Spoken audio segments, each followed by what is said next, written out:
Цело време зборуваме за некој извештај од Европската комисија, од не знам што. Абе, тоа не е најбитно.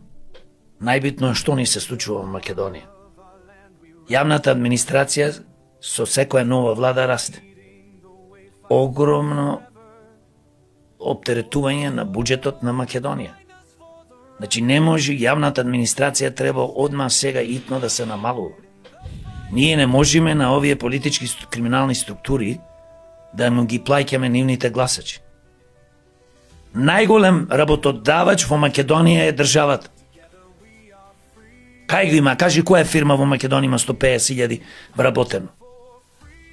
Како вака ќе обстаниме? Кога ти имаш некој вработен во јавната администрација, треба да му обезбедиш плата и доприноси, пензиско, здравствено. Ние колку имаме тука стварно луѓе што работат по стопанството, 500-600.000 вработени пример. Или помалце. Имаме 330.000 пензионери, како тие утре луѓе ќе добиваат пензија. Па како оди понатаму ние знаеме дека ќе банкнотира тој фонд за пензиско.